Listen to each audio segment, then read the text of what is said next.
Hey, what's going on, y'all? It's Herbie. Merry Christmas and Happy New Year. It's that time again to reflect on the past year and make plans for the year coming. If you find yourself in the same situation basically that you were in a year ago from now, you want to make sure not to be in the same predicament next year this time. Progress is the name of the game. So I want to ask you a question. I think you've seen me pose a question before. The question is, what one thing is it that if you did differently the year coming, that would have the most significant positive impact on your life, so that next year this time you will have made progress, in one way or another it will put you in a much better situation.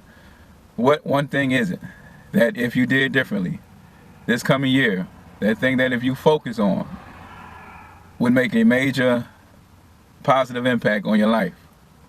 It could be calming a quick temper.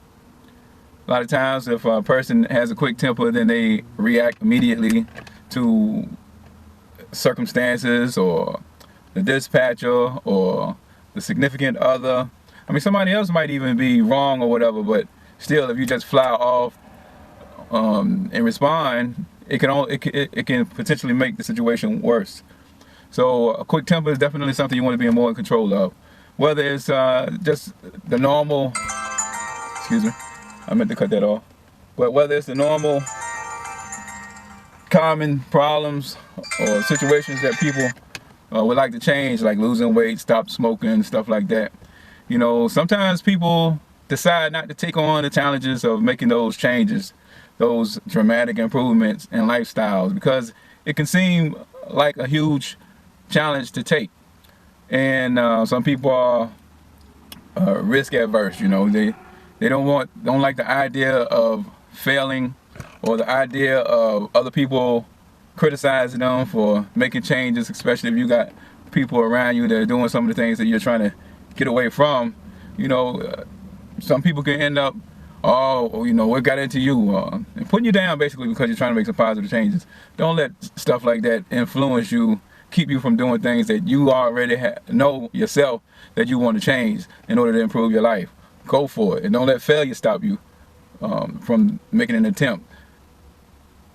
As you know, my philosophy is, and many people's philosophy is the same: failure only brings you one step closer to success. So as many times as it takes you to make an attempt and fail in order to finally be successful at the end, go for it. Most people who successfully quit anything, they fail plenty of times before they're finally free. One of the changes could be to build a better relationship. So what things is it in your behavior, in your personality, in your attitude that will help you to improve the relationship on your side? We're not talking about, that might be one of the things that you need to change.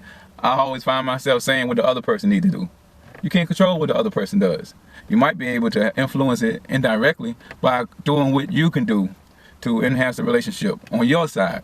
What behavior can you change to improve the relationship? What ways can you be proactive to improve the relationship? More compliments, more affection, more considerate.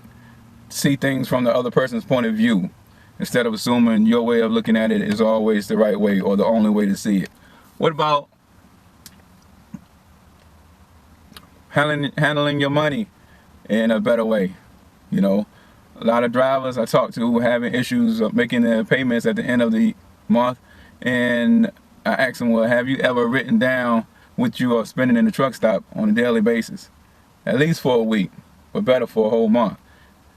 No, I haven't done that.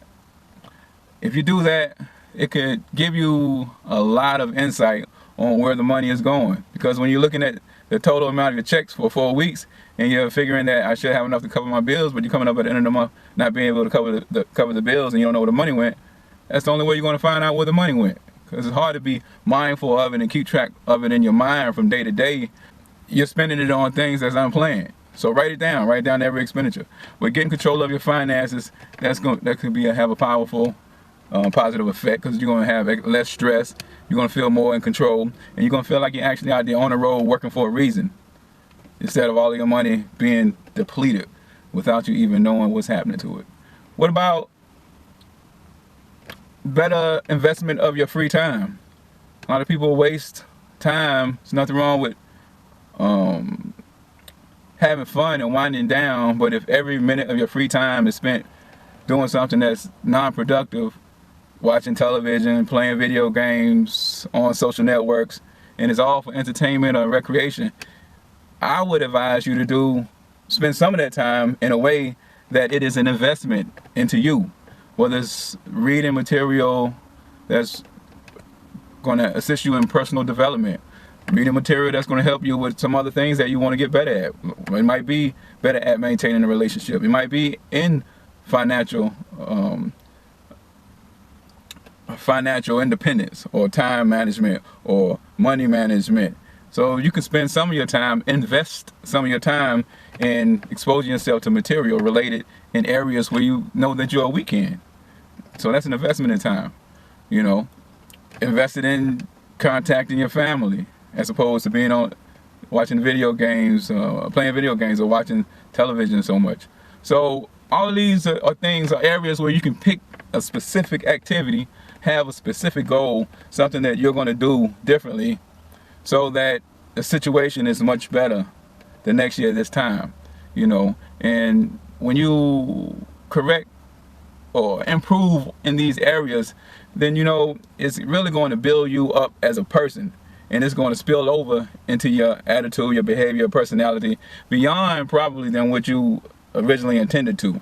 For instance, if you do something to improve your health, or stop a specific activity that you know is beneficial in improving your health, then an improved health is going to improve your thinking, it's going to improve your immune system. So you're looking at one aspect of your health, your lungs, your heart and lungs, and it's really going to improve your health overall.